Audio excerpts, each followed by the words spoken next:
Hi, I'm Jen Long, Creative Director at Sizzix, and I'm here to share my new line In Bloom, available at Sizzix.com now. In Bloom is a set of coloring cards that is sold with this set of stamps. Now, these coloring cards are 4x6 cards, and they're heavy-duty paper, and these are all hand-drawn designs that feature succulents and blooming cactus and florals. And what's great about these cards for crafting is that there are a lot of areas in here that are left blank for these stamp sets that are sold with them to fit right in here. So we're going to do a little demo, and we're also going to show you how stamps and framelits work with these as well. So you can take a look over here. These are sets of stamps and framelits that actually mimic some of the art that is in the coloring cards. So you can use the stamps and framelits to color, cut out, and build dimension on top of your already colored card base. We also have a set of postcard stamps. These are great for actually stamping on the back of your finished coloring card and turning them into something that's actually mailable. We have a couple of project examples over here. So right here, this is the back of a coloring card that we colored, and then we stamped the postcard stamps right on top of that and turned that into a mailable postcard. Super cute.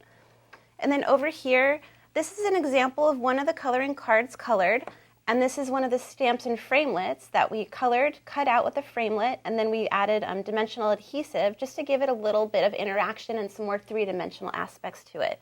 So there are a lot of creative possibilities working with this whole collection together.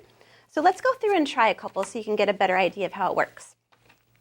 So I'm just going to flip through my book, and I think I'm going to pick this cactus one right from the cover. And we tear that out. And I'm not going to paint the whole thing for you, but I just do want to show you how nice of quality this paper is and how well it does take watercolor. It can take alcohol ink, it can take markers, and it really maintains its structure. It doesn't get really wrinkly. You can really add a lot of multimedia aspects to it, which are so popular right now. You can see I'm putting on thick watercolor, and the paper is completely absorbing it. It's not wrinkling it. So it really gives you a chance to kind of cut loose when you're coloring or painting. And again, just incorporates the whole coloring book trend into our own market of crafting. So you can see how well that takes that paint. If we just skip ahead a little bit, I've already completed a painting before we started of the cactus. And now I want to go ahead and add my thank you stamp. And again, the thank you and the happy birthday to you are sold with the coloring cards. So you're able to get started and complete this right away after you purchase it. So I'm going to ink up my stamp. And I'm going to go ahead and stamp it right in that finished area. And now I have a perfect thank you right in there. And you can also use the happy birthday to you, or you can put your own greeting and kind of personalize it even more. But let's say that I want to add a little bit of dimension onto this cactus succulent portion.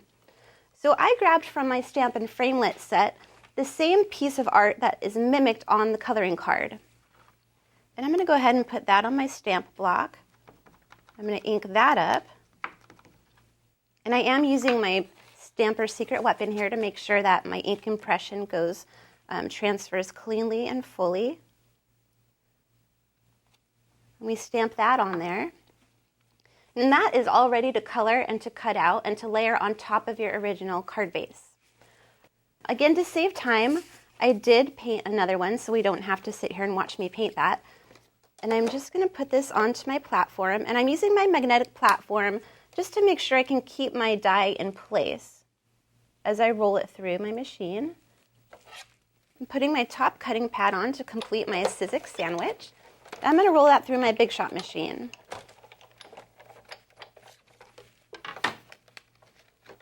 And once we remove this from the machine, you can see that you have a perfectly mimicked piece of art that fits right on top of that. And I'm going to take some of these pop dots, and I'm just going to pop them right on the back here. And then we can see that that fits perfectly onto our coloring card. And once we add that, that gives it a really great sense of dimension and more interaction to it. To finish it up, I just took this card base and I put pop dots on the base of the card, and I'm just going to pop that right on top. And that gives you even more dimension to work with. So you can see that you have fun coloring, you use a little stamp and framelit, you color that, a few pop dots, and you have a really easy solution for making a handmade, personalized card, and you get to enjoy coloring at the same time. Another thing I wanted to point out are the stamps and framelits are really strong enough to be used on their own without the coloring cards. I have these two projects here, Thanks a Bunch and Have a Blooming Birthday, that use both of the stamp framelit sets without the coloring cards.